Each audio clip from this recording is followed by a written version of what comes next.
Oi, olha, o presidente Jair Bolsonaro e a ministra da Mulher, Família e Direitos Humanos, Damares Alves, trocaram 4 dos 7 integrantes da Comissão Especial sobre Mortos e Desaparecidos Políticos.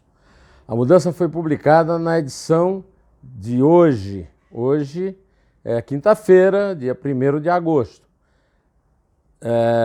de 2019. E a troca ocorre uma semana depois que a comissão vinculada ao governo emitiu um documento reconhecendo que a morte de Fernando Augusto de Santa Cruz Oliveira, pai de Filipe Santa Cruz, o presidente da OAB, Ordem dos Advogados do Brasil, ocorreu em razão não natural, violenta, causada pelo Estado brasileiro. Olha, a troca não quer dizer nada. O presidente troca quem ele quer dessa comissão, uma comissão criada por decreto e que, portanto, é um órgão do governo e não do Estado, ao contrário do que diz o Wikipédia. Essa comissão foi criada em 1995 por Nelson Jobim, ou seja, tem um pai sujo, né? Que era ministro de Fernando Henrique Cardoso, ministro da Justiça. Nelson Jobim, eu estou dizendo que ele é sujo porque ele confessou que copidescou, que revisou a Constituição Federal com autorização do Ulisses Guimarães, quando o Ulisses já tinha morrido e não podia confirmar nem negar, mas sem autorização do plenário, ou seja, rasurou a Constituição entrando no time do Renan Calheiros, do Ricardo Lewandowski e dos senadores que perpetraram aquele absurdo permitindo que a Dilma pudesse ter cargo público depois de sofrer impeachment.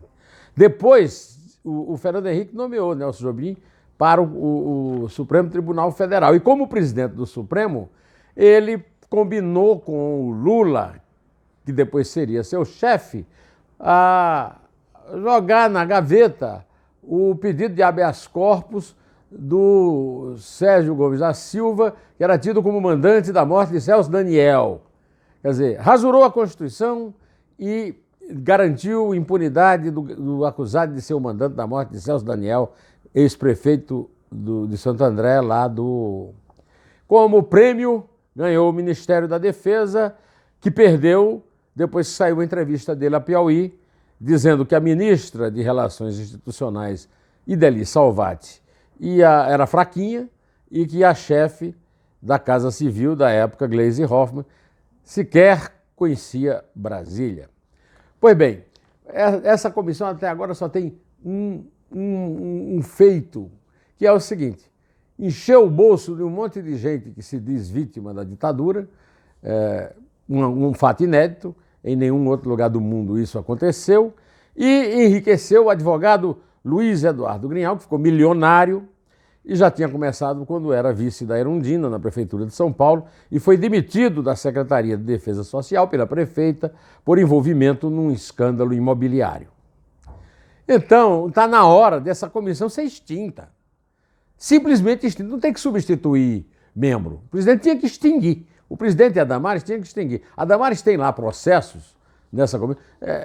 Tem um processo lá com mais de 1000 postulantes, um monte de gente querendo. Se a tal Revolução Armada da esquerda tivesse força para ter 1000 postulantes dessas indenizações, a esquerda tinha vencido aquela guerra com os militares, o que não venceu. E eu estou aqui com o grande gênio Milor Fernandes, que disse que todo mundo vendia a ideia de que fazia a luta armada por ideologia, mas fazia mesmo por investimento. Frase é genial. E eu repito aqui. Bom, o que não é genial é você ficar sabendo que 1º de agosto, o mês do desgosto, o mês do suicídio de Vargas, né? A Câmara dos Deputados tinha exatos 1, 2, 3 deputados passeando pelos corredores e plenários da casa no primeiro dia de trabalho, depois do recesso branco, que é uma ignomínia em si, né? Adiaram a votação do segundo turno da reforma da Previdência, urgente para a recuperação econômica e a recuperação do emprego, antecipando as férias em 3 dias úteis, nos quais poderia ter sido votado em segundo turno. Agora voltam do recesso branco, que é desumano com o trabalhador que está desempregado. Tem 3 deputados lá e agora estão contando com a possibilidade de daqui a uma semana eles saírem das férias. Pois bem, aí nós ficamos sabendo que o Supremo voltou. O Supremo voltou e vai discutir agora, a partir de hoje até amanhã, porque eles também são filhos de Deus, né? Como os deputados, eles não trabalham, a semana útil deles são 3 dias, né? Pois bem, eles estão discutindo aí questões trabalhistas e tal. Enquanto isso, o antagonista publicou que entre 2009 e 2012, o Supremo Tribunal Federal emitiu pelo menos 48 passagens aéreas internacionais em nome de mulheres de ministros que integravam a corte naquele período. As informações constam de um relatório elaborado por auditores do Tribunal de Contas da União, publicadas por o antagonista com exclusividade. Esses bilhetes, todos de primeira classe. Eles são cidadãos de primeira classe, nós somos de terceira, né? Porque nós não podemos nem falar mal deles, porque tem um decreto aí que proíbe, né?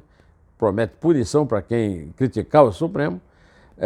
Foram comprados pela empresa Eurexpress Travel Viagens e Turismo e custaram R$ 629.919,23 a você. Você quer o Supremo? Não, o Supremo não. A você que pagou a conta, seu otário. A mim que paguei a conta, seu otário. Ainda o Arthur não é pagador de imposto, mas eu já pago os impostos por ele, até o Arthur está incluído nisso aqui, né? A emissão dessas passagens ocorreu, inclusive, em períodos de festas de fim de ano, datas improváveis para a realização de eventos de caráter protocolar. Bom, agora vamos a uma série de boas notícias. Deu muito má notícia, desculpe. Eu vou tomar um pouco d'água. Só um minutinho. Boas notícias trazidas pelo governo Bolsonaro. O governo Bolsonaro anunciou, o Copom anunciou que o juro caiu a 6%, a menor taxa em 23 anos. Bom sinal para a recuperação da economia. O Banco Central indica novos cortes. A inflação sob controle e o cenário externo favorável indicaram o corte. Aliás, coincide com os Estados Unidos, também reduzem os juros, o que não faziam desde 2008. E coincide com os elogios que Donald Trump fez a Eduardo Bolsonaro, que Jair Bolsonaro, o pai, pretende nomear para a embaixada em Washington. Eu mantenho minhas críticas, não vai ser o Trump que vai me fazer mudar de ideia, mas tenho que reconhecer, de forma isenta, que o elogio do Trump ao Eduardo Bolsonaro funciona muito a favor dele, inclusive na questão da decisão do Senado, se autoriza ou não essa nomeação, claramente nepotismo, e não é o Trump que agora vai decretar que não é nepotismo. De qualquer maneira, o Trump também deu outra excelente notícia para nós outros. Veja só,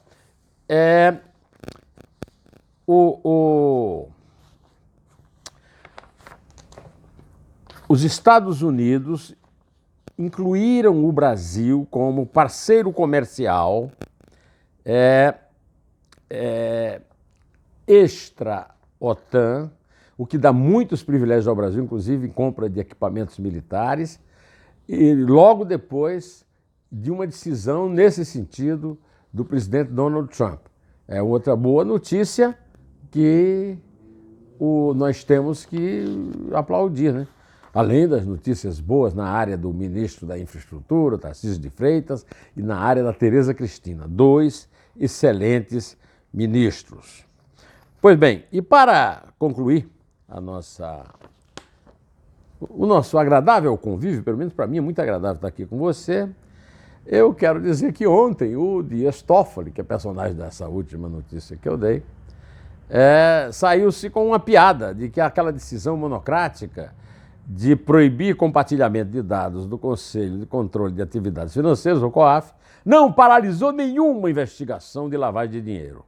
Aí, a juíza Gabriela Hart, que tem juízo, que está de acordo com os fatos e não com essas fantasias do advogadinho do PT que ocupa a presidência do Supremo Tribunal Federal, determinou a suspensão do uso de um relatório no âmbito da operação Rock City, fase 62 da operação deflagrada ontem, que resultou num pedido de prisão do presidente do grupo Petrópolis, que andou ganhando dinheiro sob os auspícios do seu amigo Lulinha, que, como vocês sabem, o Lula Lulinha que eu estou falando é o pai, não é um filho, não. O Lula é um excelente garoto propaganda da Rock City, ou seja, da cervejaria Petrópolis, porque é um bebedor, quanto mais, de tudo que é álcool, cachaça, uísque e cerveja. A Gabriela aceitou a denúncia da Operação Lava Jato lá em Curitiba, mas o Walter Faria, que é o presidente da cervejaria, da quadrilha de Sérgio Cabral, que esta semana mereceu mais uma promoção, aumentou para 216 anos a soma de suas penas. Essa é uma notícia que mostra que o Toffoli mentiu, mas, sobretudo, que a Operação Lava Jato continua viva e que não vai ser tão fácil para a Intercept Brasil, Folha de São Paulo, Band News e Veja destruírem o trabalho brilhante e popular de Sérgio Moro e Deltan Dallagnol. E tenho dito, direto ao assunto, em té e só a verdade nos salvará.